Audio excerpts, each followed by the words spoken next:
For all you elk hunters out there, chasing turkeys is basically the same thing. I know the reaction you just gave me, but don't knock it till you try it, and don't try it without OnX. The Hunt app will not only help you find new areas on public ground, but I use it to find out landowner info to get permission on private ground that I see birds on as well. OnX Hunt has a special offer for you. Use code CAL to receive 20% off your membership at onxmaps.com/hunt and find more birds this spring. Hey, I just sat down with the owners and operators of Maui Nui Venison. They're on a mission to balance axis deer populations on Maui while giving back to the community and run a totally sustainable operation. For folks like me who want to get your own meat but aren't always successful, you can become a snack subscriber, get some axis deer sticks sent right to your door. Visit MauiNuiVenison.com.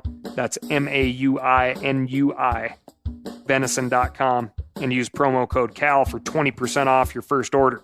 46% of Americans expect to leave behind financial obligations when they pass away. So it's crucial to make sure your family is financially protected. Policy Genius helps you find the right life insurance coverage by comparing options from America's top insurers with help from licensed, award-winning agents. Secure your financial future with Policy Genius. Head to policygenius.com to get free life insurance quotes in just a few clicks. That's policygenius.com.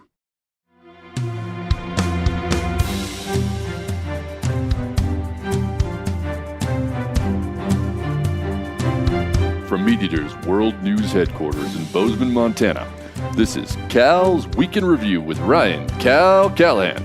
Now, here's Cal. Friends and neighbors, welcome to this week's special drop of Cal's Week in Review, brought to you, as always, with my good buddy and cohort, Jordan Sillers, who has been busting his tail on everything that we need to know. He's a research machine, and we want to cover the thing that everybody's asking about, BLM rules. In order to do that, we have the Associate VP, Vice President of Public Lands at the National Wildlife Federation, David Willms. David, thank you so much for being here. I know we hounded you because we're trying to keep things up to date as possible, and you made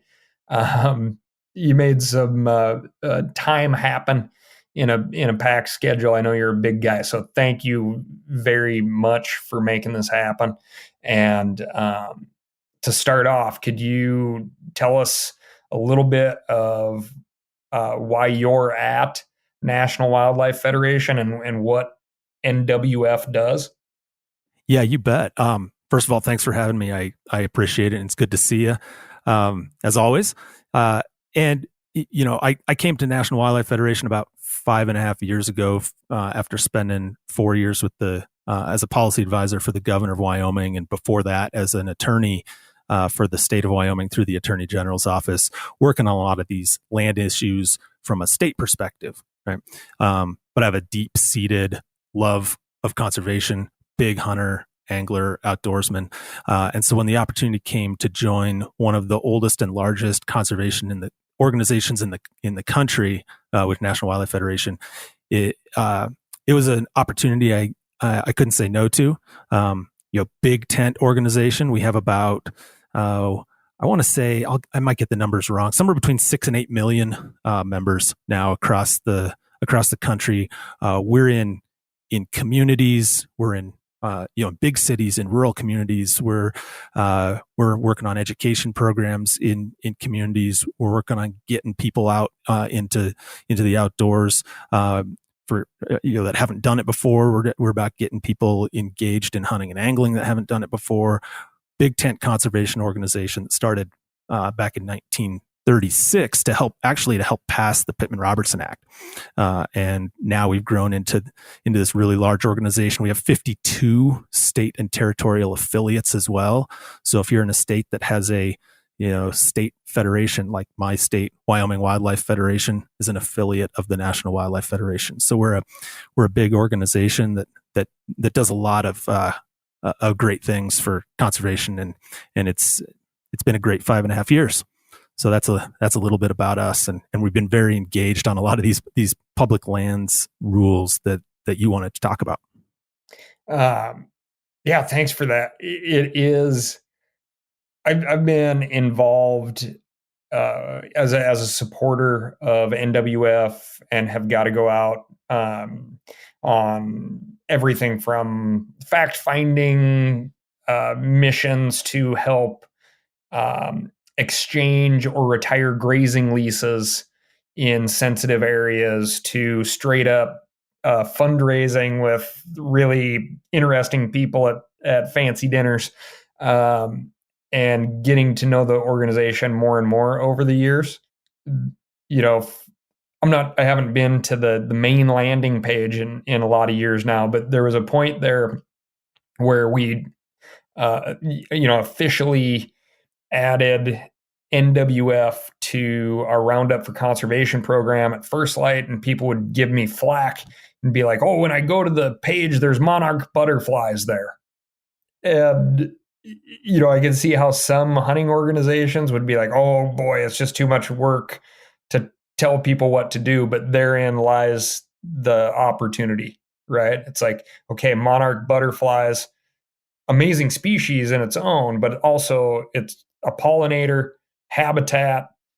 What's good for that butterfly is awesome for big mule deer bucks and sage grouse. And the list kind of goes on and on, right? So I love that big tent, and we need more. This is my pulpit here, and it's just, you'd call it the opinion section that I'm just sliding in here. But we hunters and anglers, we need to be in the room with folks who don't hunt and angle and appreciate the same things we do.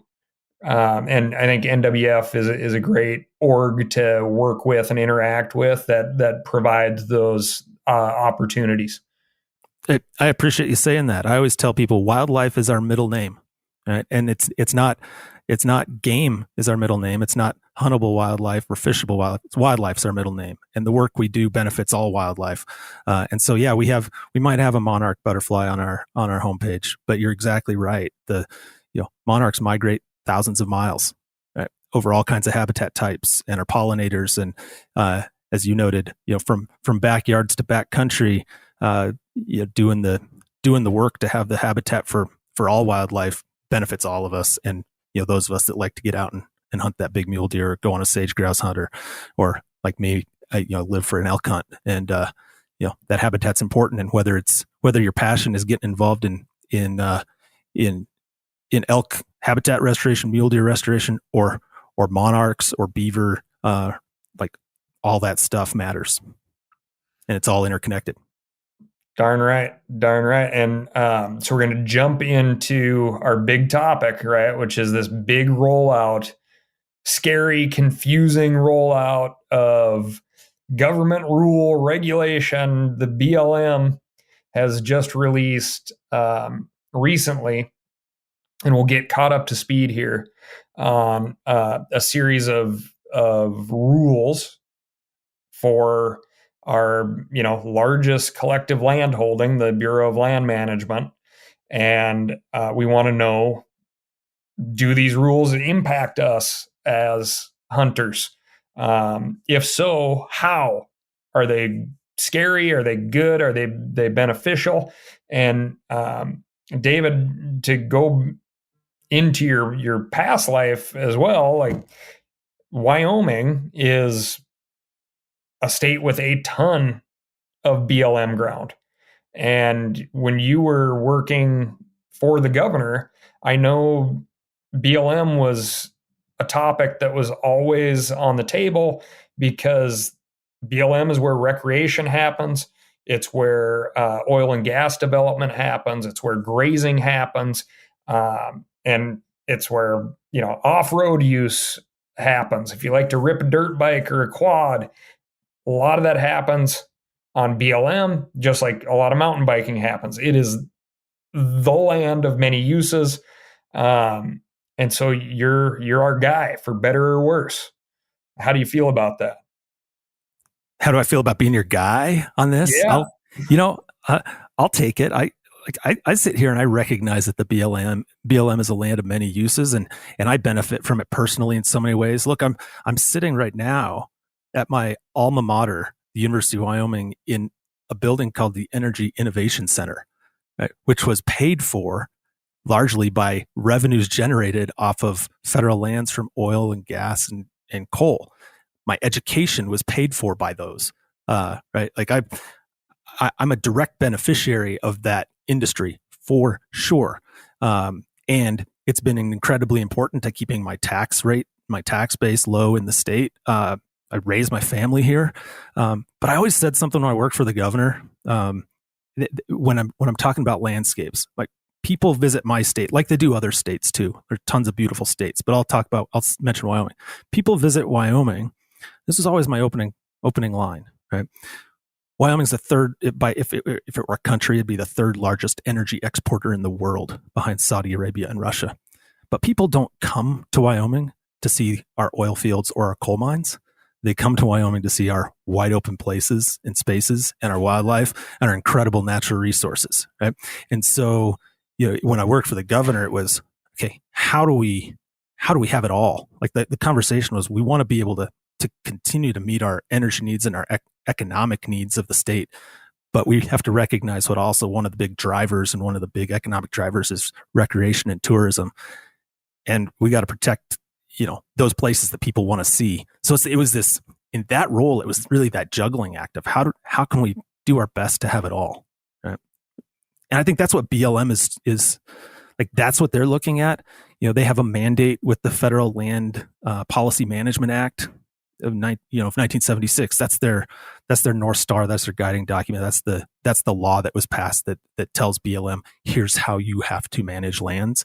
Like these are your marching orders from Congress, and it draws that multiple use mandate. When you hear people talk about multiple use mandate, and you hear Congress talk about the multiple use mandate of BLM, you hear states say that, you hear conservation groups say it, you hear everybody say that. That's drawn from that language in that law, the Federal Land Policy Management Act of 1976. That's where they get it. And it's this constant struggle between BLM and the various interests that use those resources, those lands, of, okay, how do we balance those multiple uses and what are they? Right? And that's what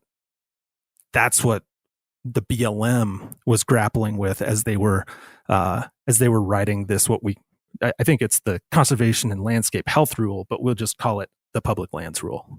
Right? Like, okay, how do we balance all of these interests almost 50 years after this law was passed? And yeah, obviously that concern was there at the beginning. It was there in the middle, and it's there right now. And we'll start with the rule that I think people want to hear about the most, which we covered this way early with Tracy Stone Manning, I believe, about this idea of conservation leases. It's episode 218. If anyone wants to go listen to that. Excellent, thank you, Jordan. Yeah, episode 218.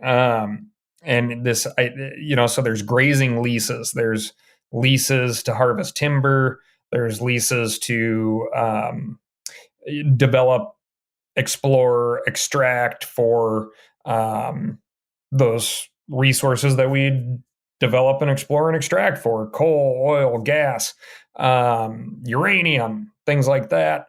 What the heck does a conservation lease do? Now that term's changed for this rule, but people seem to be very concerned about this idea that you could purchase, or an organization could purchase, a conservation lease. Are you up to speed on this, Dave? Can you help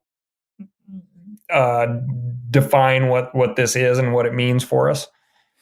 Yeah, we can talk about it a little bit. I don't think it will be completely defined until the first one rolls out. right?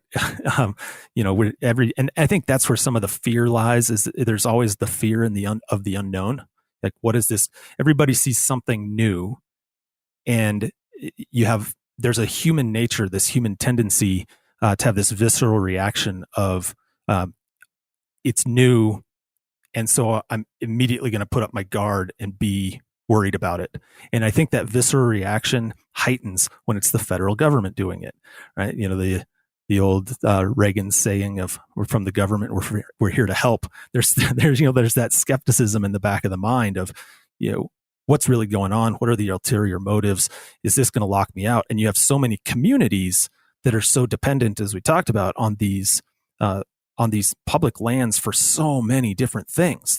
Some of these communities might not exist without the public lands that help provide that economic support. That anytime there's some sort of a change proposed, people are going to react to it potentially in a negative way because they're worried about their own livelihoods, and understandably so. I'd frame it like this, I guess, a little bit. What we're talking about here is a restoration lease. We're not talking about going out and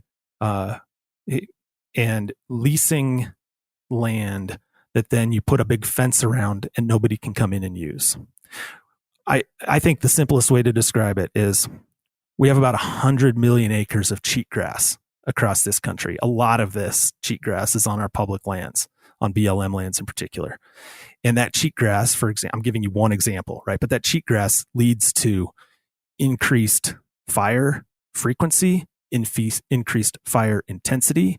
It's having major landscape alterations. It impacts livestock and how many AUMs the land will support, because once cheatgrass seeds in the spring, it's basically inedible and it chokes everything else out, and it's highly flammable. BLM has, from a land management agency standpoint, has one of the leanest budgets. You'll look at it and think it's a big number, but when you actually look at it, you'll say on a per acre basis compared to other agencies, it's not that much. And so when you have an agency responsible for 245 million acres, and a lot of those acres have been degraded over time, for various reasons, and they have an obligation under the law to manage these lands and manage them for health, for wildlife, for watershed values, in addition to multiple uses. They got to get creative and figure out, how do we do this? And Congress isn't throwing them more money. In fact, it's except for a couple of infusions in like the Infrastructure Inflation Reduction Act and the Infrastructure Act, Congress hasn't even really kept up with inflation for BLM, and not providing the resources necessary to do the basic land management, let alone some of these restoration activities that could benefit so many of the other users. So they got to go a different route and get creative, right? And so one of the ways to get creative is, maybe we have to bring in some outside dollars, find some partners to help us with some of this restoration. This is the way I look at it. If you don't like the prospect of leasing, Congress, fund the agency, right? But this is what we're dealing with right now. And so the agency's getting creative. And this creative solution is we're going to have these restoration leases.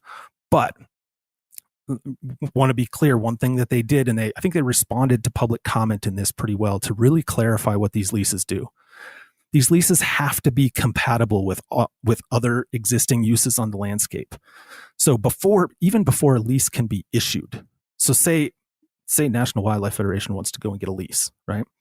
Before a lease can even be issued, we put in our application, we say, here's what we want to do. BLM's going to look at it, and they're going to look at all of the other competing uses for those acres. And they're going to do a compatibility analysis. And if that lease is not compatible with the existing uses, whether it's agriculture or mining or oil and gas or outdoor recreation, whatever it is, if there's not compatibility, they cannot, I believe the word is shall not, issue that lease. So the only way they issue a conservation lease or restoration lease in the first instance is if there isn't a conflict with other pre-existing users. I don't see there being any intent to lock anybody out. Like they're actually trying to say, we want to have a flexible tool that brings additional resources on the ground to do some of this restoration work and give it the time necessary through a term-based lease to actually allow the restoration work to happen, but make sure that it's still compatible with other uses. That's pretty innovative. And the other thing is that, if that doesn't work, if we start issuing these leases and it doesn't work, it's a rule, right?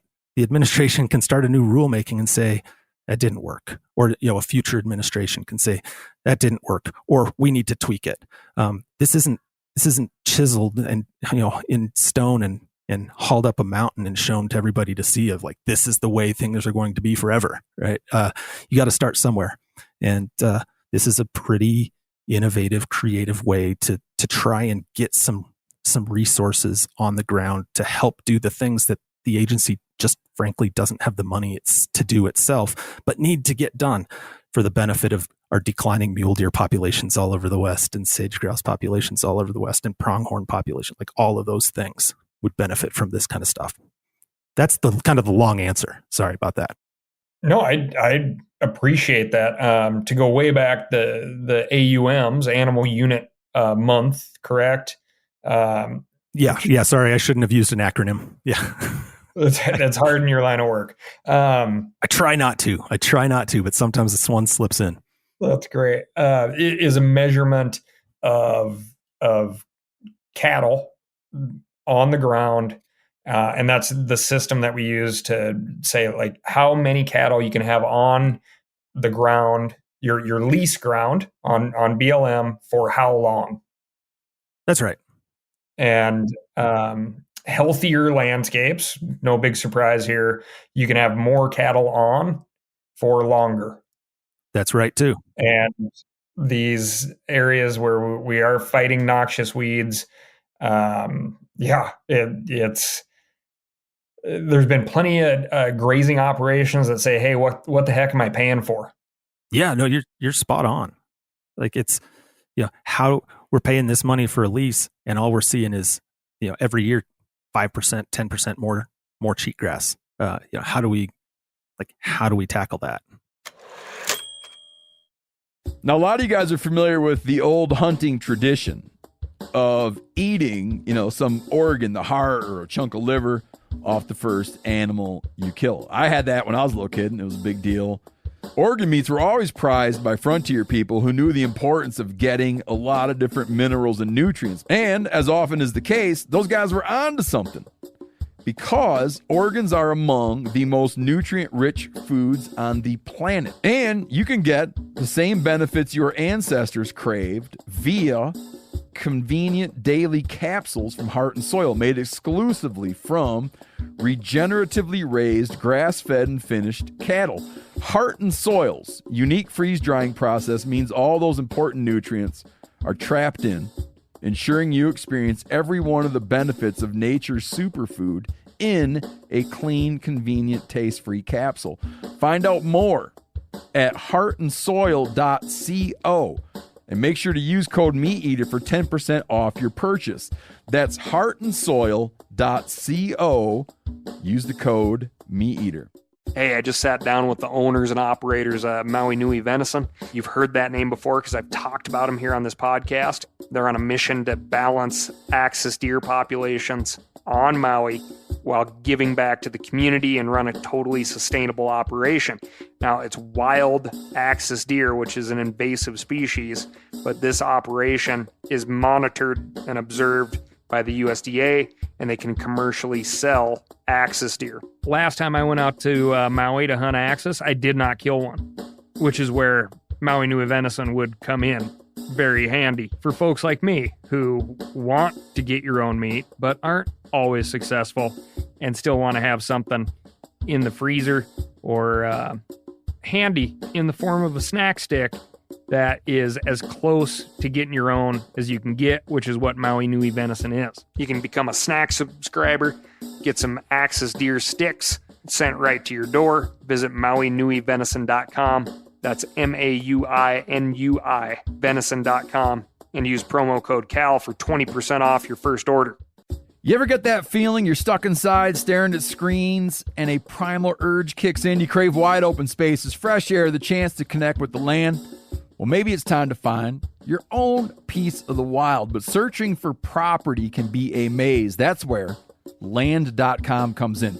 They got millions of listings across the country, from mountain ranches to hidden fishing holes. Their search tools are like a seasoned guide helping you narrow down what you want. Land.com isn't just about buying and selling. It's about finding a place to hunt, fish, explore, or simply sit by a campfire and listen to the crickets. So head over to land.com today to turn one day into today, because trust me, there's nothing quite like the feeling of standing on your own piece of earth. You know, one thing, and like you said, and I agree, we're going to have to see how things roll out to see how they really, we ground proof them, right? We see how they work on the ground. But when the speculation of what a conservation lease could really mean, and could it be so restrictive that it would be nobody can go out there, like the preservation versus conservation idea, you know, my knowledge is like, well, what other leases out there on BLM currently do that? And it's like, unless it's a helicopter logging operation, a open pit mine, you know, things that could represent real physical harm to other users, it's typically still wide open. Ski hills, oddly enough, you know, I know the old Sun Valley ski area, there's a chunk of BLM on there, and they can restrict uphill access due to the likelihood of human harm on certain ski days. So I understand, I think you should question things, but kind of the level-headedness is like, well, I don't see how a big old chunk of sagebrush flat, they're going to come up with a way to say nobody can ever go out there. Yeah, I mean, you could actually say, I mean, you raised a pretty good point of there are multiple uses. There are uses on public lands right now, actually, a few that pretty much lock people out. I mean, have you been to any new solar arrays on public lands, for example? You know, chain link fences all the way around them, you know, covering over big landscapes. You noted those open pit mines. That's not what this is. Like, this is actually something that is meant to create more habitat, to restore habitat, you know, help wildlife populations, you know, make our experiences when we are out there recreating, make them better, make grazers' experiences when they turn their cows loose better, because maybe they're putting a few more pounds on per cow that year because there's more grass, better habitat out there, and so the bottom line might be better for them in the end. But you know, to be candid, like, when there's a vacuum, people are going to fill that space with thoughts, and sometimes, you know, their thoughts, you know, thoughts turn into conspiracy theories, or you know, they're casting judgments or whatever. And there was a vacuum here. You know, a criticism that I think is fair to put upon the BLM here is that their initial rollout of the proposed rule over a year ago, not the final one a few weeks ago, but the original rollout of the proposed rule, wasn't very well done. Right? It left a lot to the imagination, and people's imaginations went wild, and that's how some of these contentious issues are born, is just with poor communication, and, you know, hoping there were some lessons learned there. But that's an observation I had, was I think some of this could have been averted on the front end, actually, with just a, you know, better communication and outreach. Yeah, I hear you. I tell myself that a lot in my personal life too. Yeah. And to move back just a little bit, like I imagine you can't just go get a conservation lease for fun, right? There's going to be an expectation of a result. Oh yeah, no, that's absolutely right. I mean, you're going to have to put in a proposal of here's what we intend to do, here's what we're wanting to do with this lease, and you're going to have to show that you're making progress towards that throughout the lease. You can't just you couldn't go through, get approved for a lease, and then sit on it and not do it. It just as in with an oil and gas lease, for example, if you speculate and you purchase a lease for oil and gas, and then you don't actually go out and try and produce, that lease can be canceled. If you get a conservation lease and you don't actually, or a restoration lease, and you don't actually go out and do that work, that can be canceled. Right? So it's going to operate similarly to these other leases in that regard too. Okay, so we got a good understanding of what we know about this restoration lease. But here's this wrench that just came about earlier this week, where the U.S. House of Representatives recently passed the West Act, HR, which is House of Rep 3397, led by Representative John Curtis from the state of Utah, that would overturn this rule we just spent 20 minutes talking about. What's their angle here? What's their stake? Yeah, I think you have to look at this in the bigger picture of a few other actions that are going on around the country that the Bureau of Land Management has done as well. And they all kind of come back to the same thing. I mean, there's the big P politics involved here, right? There's obviously, you have an administration, a Democratic administration trying to do something, and Republicans are saying, well, if they're for it, I'm against it. And the reverse would be true if it were Republican proposing it. Democrats would come in and say the same thing. If they're for it, we're against it. There's the big P politics involved in this for sure. But it's like big P politics on steroids with some of these land issues. You have the Alaska's Right to Produce Act, for example, is I think another good example of one that's responding to some BLM actions, and it's based on I think there's a fundamental disagreement, or there's some butting heads over what our energy policy in the country should be like, and things that are viewed as restrictive on one side's vision of the country's energy policy. If there are actions that are viewed as restrictive on that, they're going to get pushed back on.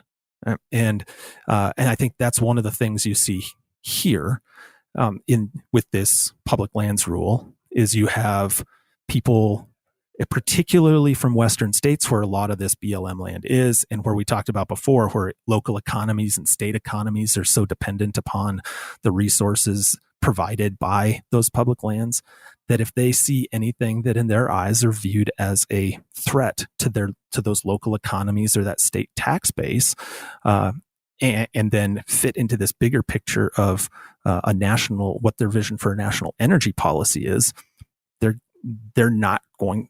going to be opposing it. Right? I don't look at these bills as coming from people that are anti-conservation, for example. I've heard people say that. I think it's coming from a different place. I think it's coming from they're just philosophical policy differences in how to address climate change, how to address multiple uses on lands, and how to address energy policy over the long term. So a lot of these bills that we saw this week, I think you think about it, we're in an election year. These are laying down markers for what that party's vision of land policy is and energy policy is if there's an administration change. Right? That's kind of the way I look at it. Is it's setting the table for what the policy agenda would be in the event of an administration change. That's the way I look at it. Yeah. Yep. That makes sense. I would love to talk to you about that solar situation. Ugh, that's a great BLM topic. And not at the expense of my sage grouse, is what I would say from a very personal opinion standpoint. Wildlife connectivity, that chain link fence situation that you talked about, I'm not hard for me to get on board with that one, David. I struggle with it too. I also struggle with, I have some, I'm a little reluctant to share this, but I'll share it anyway with the caveat that it's not peer-reviewed science, so it hasn't been published anywhere. But I've seen data about wind farms, for example, when you mentioned sage grouse, that lek attendance within 2 miles of a wind farm can drop from anywhere to between 70 and 100%. Within 2 miles of a wind farm. Now, I think that data, the reason I'm reluctant to say that is because it hasn't been formally published, and I might be saying something that somebody comes back that's working on this and says, actually, we totally missed a variable and this isn't true. But it's compelling because there's that number. And then if it's farther in this study area, if you were more than 2 miles away, sage grouse populations actually were increasing at the same time that attendance was plummeting in these areas close to wind farms. So there are other conflicts on public lands coming for sure. In regards to your non-peer reviewed situation that you just brought up there, it still lays out the fact that there's a lot of things that we don't know about the implications, whether they be positive or negative, but it'd be nice to know before we invest in something that is going to leave a heck of a mark on the landscape. Yeah, I kind of, this is a marker I take, and I don't know what your thoughts are on this, but I kind of think of these multiple use discussions and these land management decisions and these industrial projects in this way. This is my conservation hat on, right? This is how I think about it as somebody that, as a conservationist that loves the outdoors, is when you have land restored, or you have land conserved in some way, or you have a monument created, for example, or you some kind of or connectivity created, or migration corridors protected, you have that occur 10, 15, 25, 50 years down the road. You never run across somebody that says, man, that was a bad idea. Wish we hadn't done that. Right. But if you have a big industrial project, you have legacy mines in uranium mines on the Navajo Nation and parts of the Southwest that are, making water undrinkable and, increasing cancer rates. You say, man, wish we hadn't done that. You have, mines that are developed that leach into rivers. You have, in the past, rivers on fire. You have oil spills, Valdez, Horizon. You say, man, wish I hadn't done that.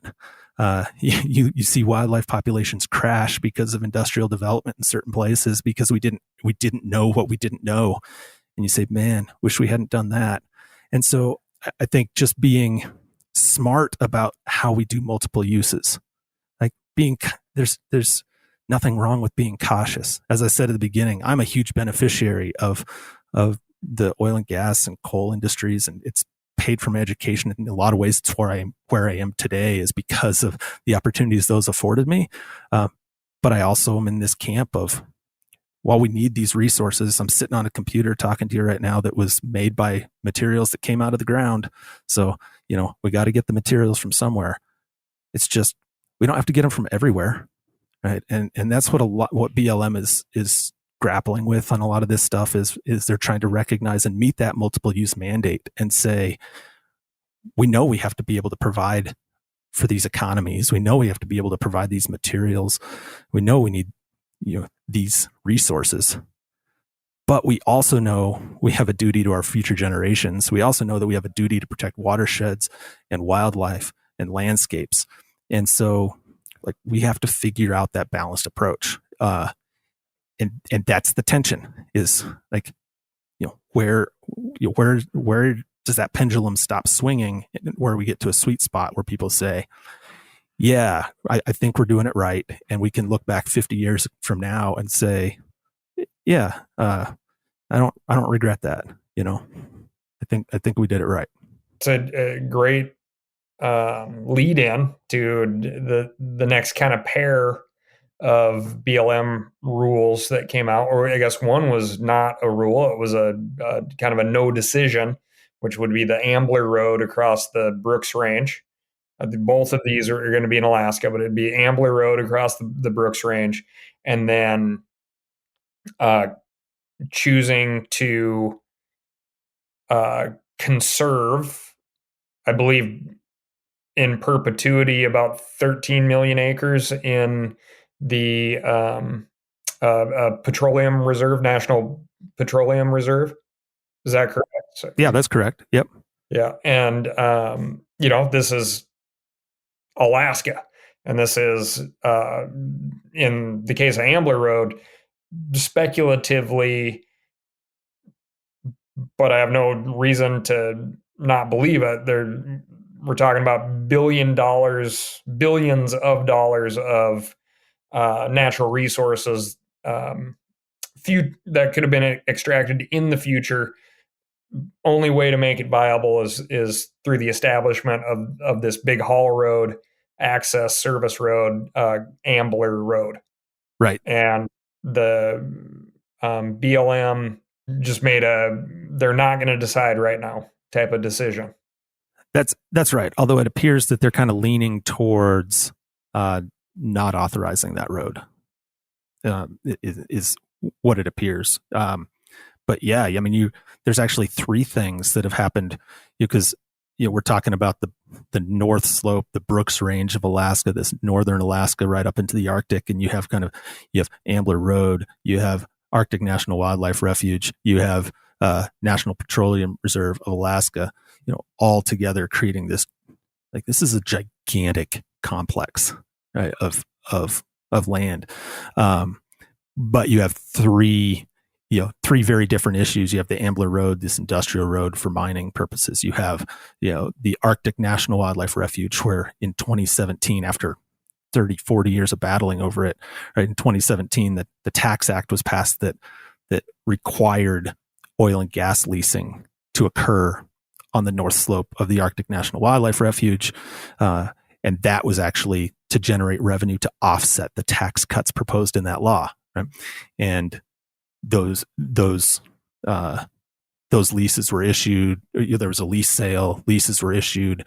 The planning for development had started moving along, and the administration changed. And the administration came in and said, "Whoa, we're going to pump the brakes on this, and we're going to do we don't think the environmental analysis was done properly. We don't know that there was a proper range of alternatives considered under the National Environmental Policy Act, or NEPA, as people hear it," and started to do a more thorough review. And then you had a couple of the companies that bought leases, give those leases back. And the one company that still held leases, which was actually a company formed by the state of Alaska, had those leases canceled, several months ago.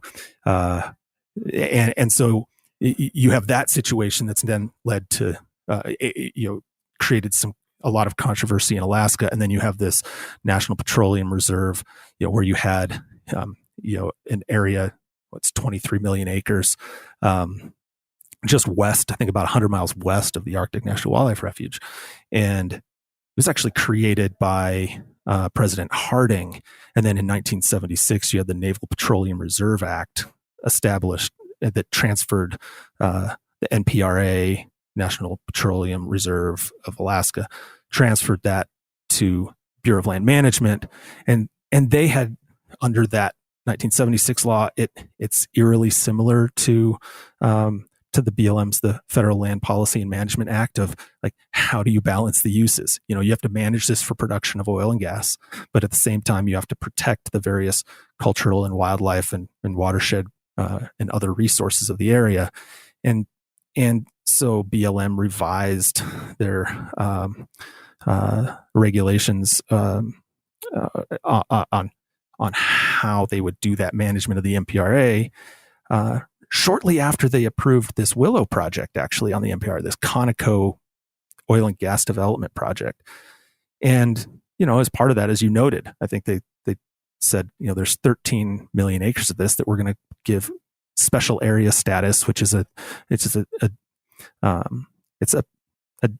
status that's authorized by the NPRA, the National Petroleum Reserve Production Act. It's authorized by that to create these special status areas for these protections, which they still honor valid existing leases. So if there are oil and gas leases on those lands anyway already, they're honored by this. But it was another example of the BLM trying to balance okay, we're going to approve a project here, but there are other places where we got to protect for caribou migration and all sorts of other things and subsistence hunting.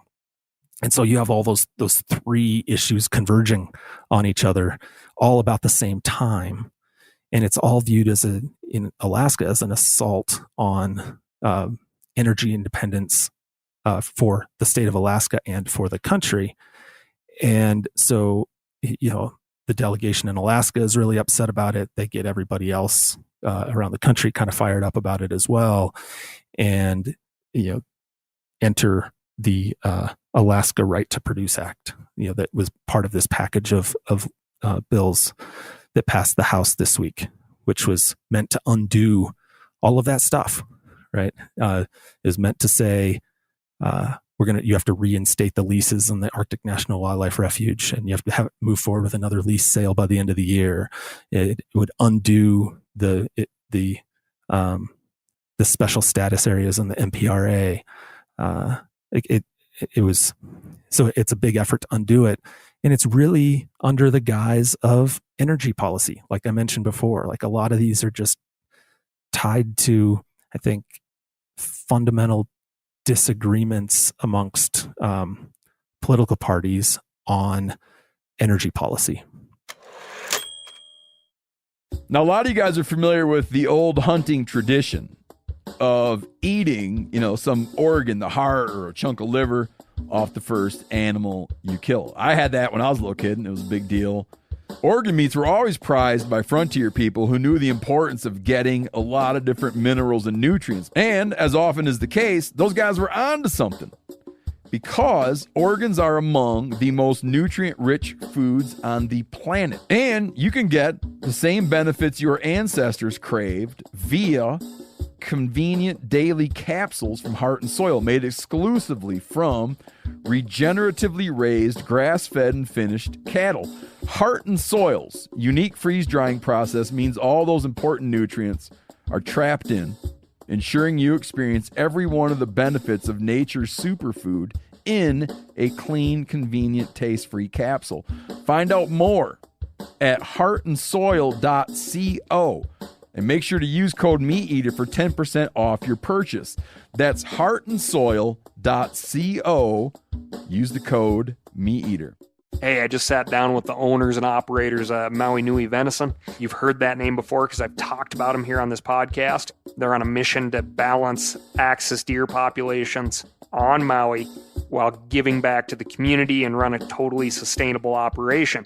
Now, it's wild axis deer, which is an invasive species, but this operation is monitored and observed by the USDA, and they can commercially sell axis deer. Last time I went out to Maui to hunt axis, I did not kill one, which is where Maui Nui Venison would come in very handy for folks like me who want to get your own meat, but aren't always successful and still want to have something in the freezer or handy in the form of a snack stick that is as close to getting your own as you can get, which is what Maui Nui Venison is. You can become a snack subscriber, get some axis deer sticks sent right to your door. Visit MauiNuiVenison.com. That's MAUINUI venison.com, and use promo code CAL for 20% off your first order.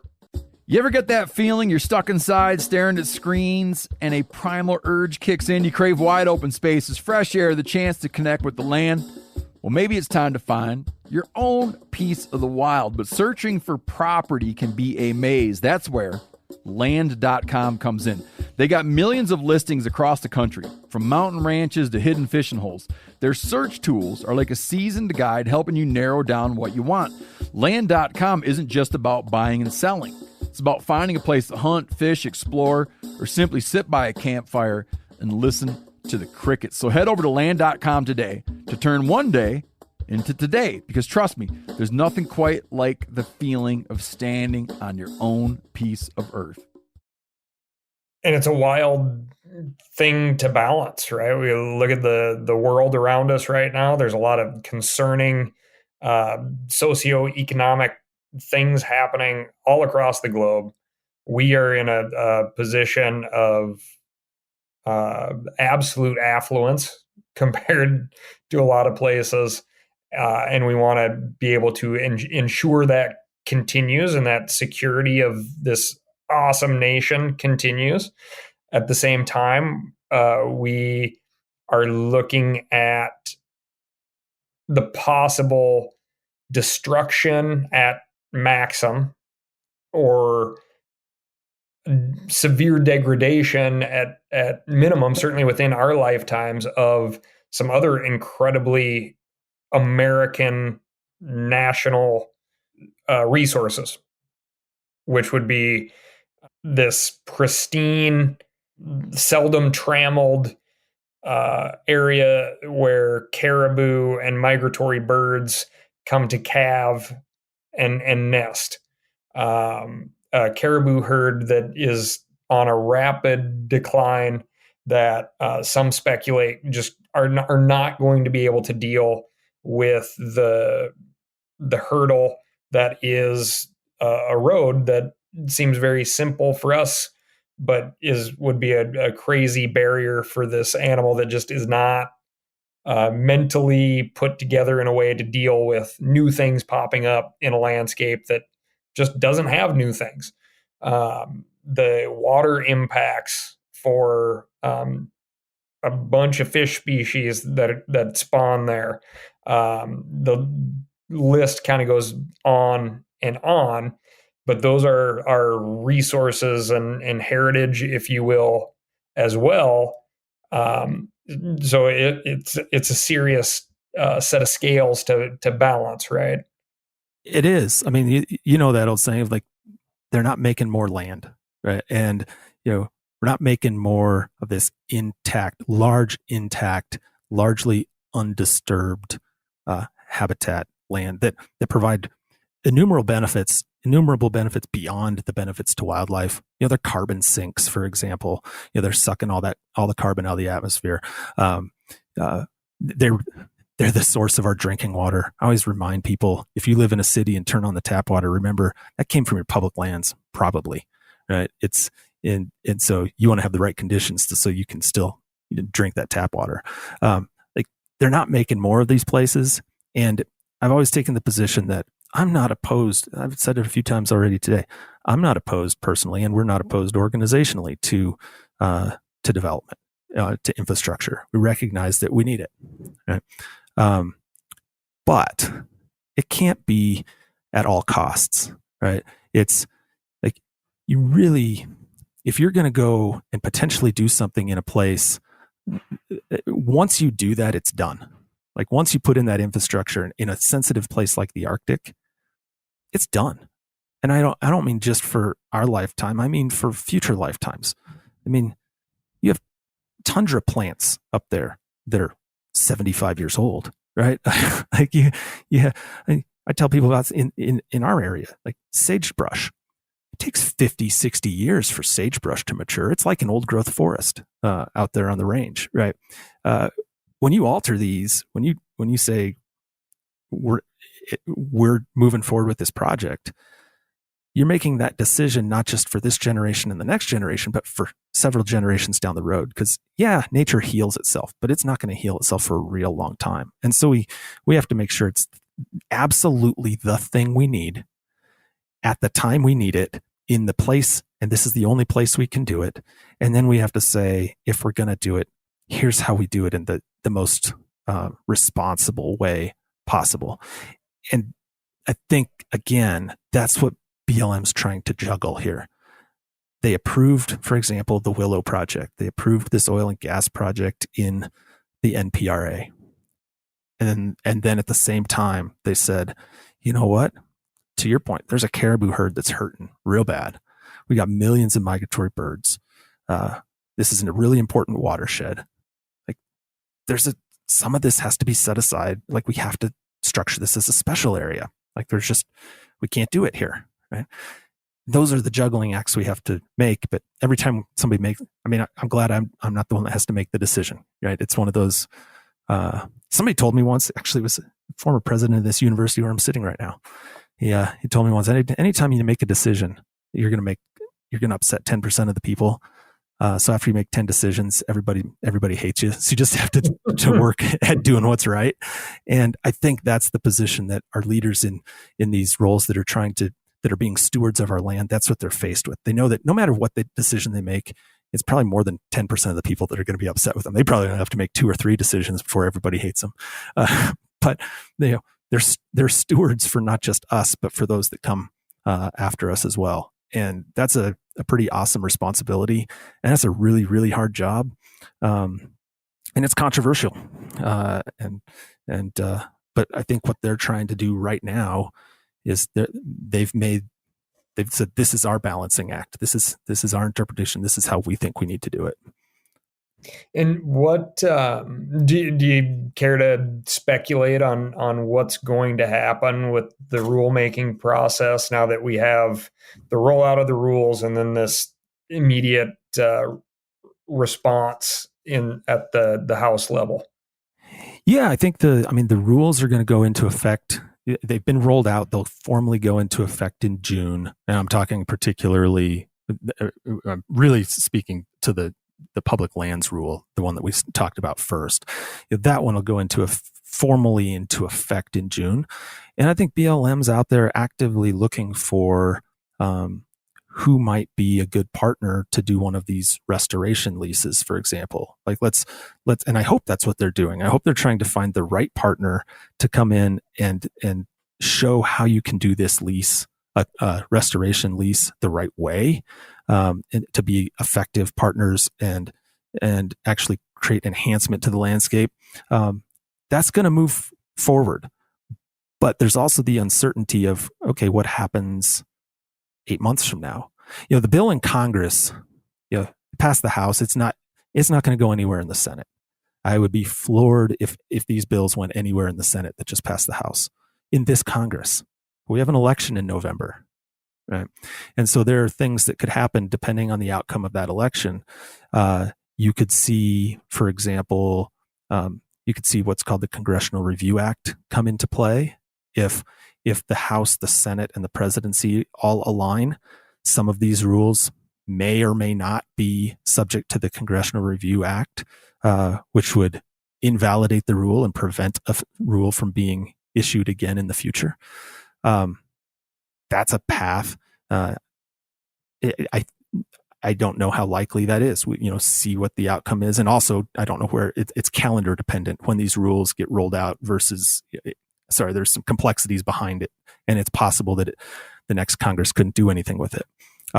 But the next Congress could come in and, if they have the majority, they could come in and pass through both chambers these bills that passed through the House this week. They could be reintroduced and passed, or maybe they don't have to do that because if the presidency changes, and what's very clear is these bills are a reflection of what the policies of a different administration might be.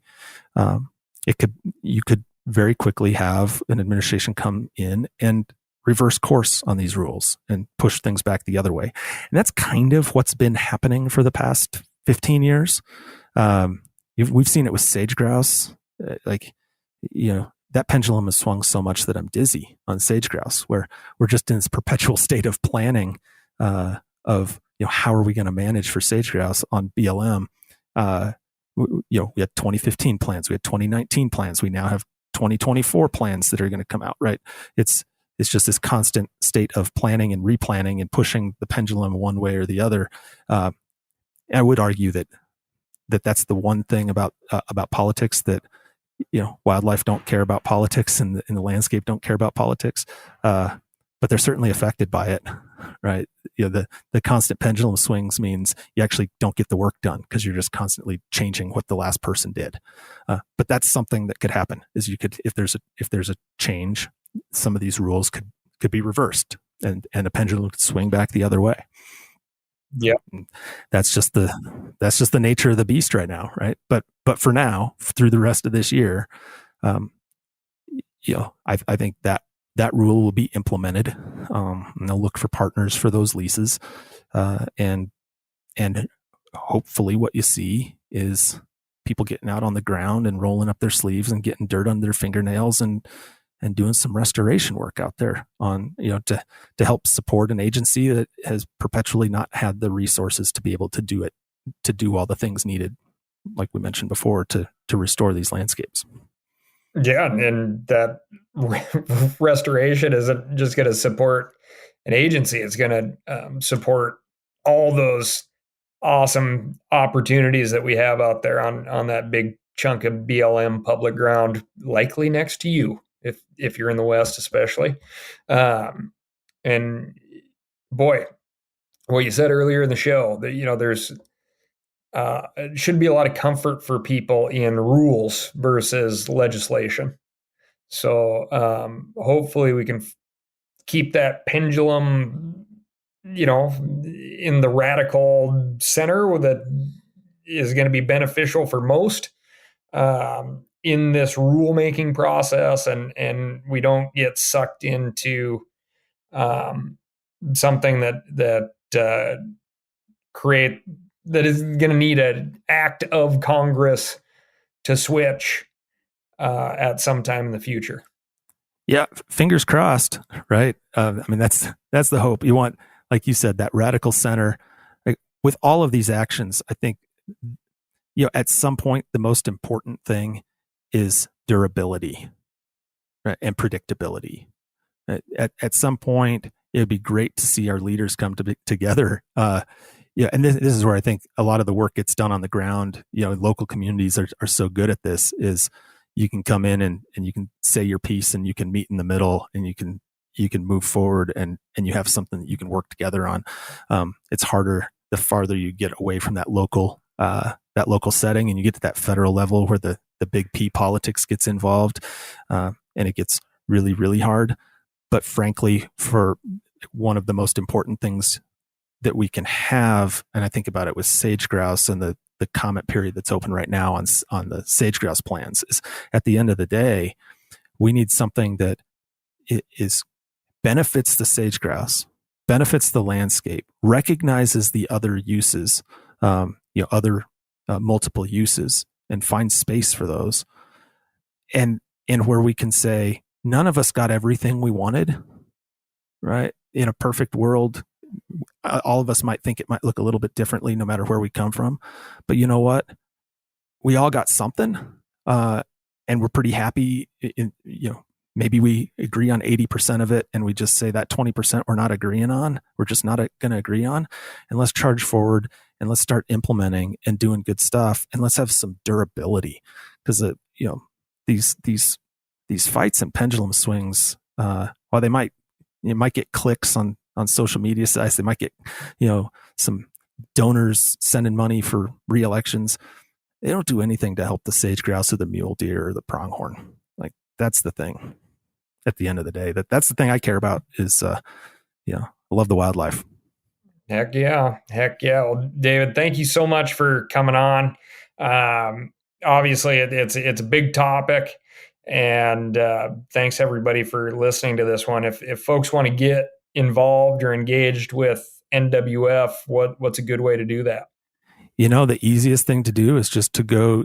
I'll give you two ways. One, at the national level, you just go to nwf.org, and we got all kinds of resources and information. You can find out how to get involved there. The other thing is at the state level. We've got, like I said, 52 great affiliates all over the country doing awesome stuff in their states and in territories. And if you want to get involved, really at the local level and at the state level, look up your state affiliate and get involved there. Look up your state Wildlife Federation chapter, get involved there. Couple, great ways to do it. And like I said, big tent. Doesn't matter what your political affiliation is. It doesn't matter if you're a hunter, if you're not a hunter, if you live in the city, if you live on a ranch. Everybody's welcome as long as you recognize that wildlife's the middle name. Heck yeah.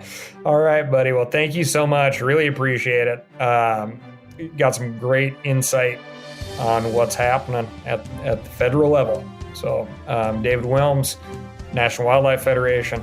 Thanks again.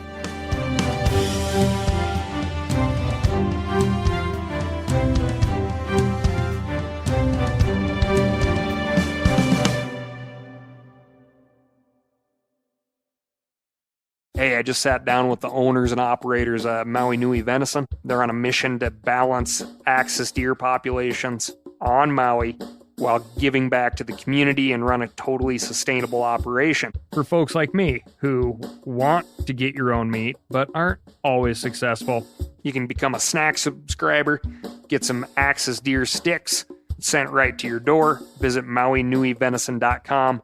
That's MAUINUI. venison.com and use promo code CAL for 20% off your first order. Hey, if you guys like to cook outdoors, and you oughta, you should check out the Weber Slate Rust Resistant Griddle. So this is a carbon steel cooktop that's safe for metal tools. It's pre-seasoned with food-safe oils and ready to cook on right out of the box. It's the griddle that stays ready, not rusty. This griddle heats evenly edge to edge, reaching all the way up to 500 degrees. Get fired up for your new Weber Slate Rust Resistant Griddle.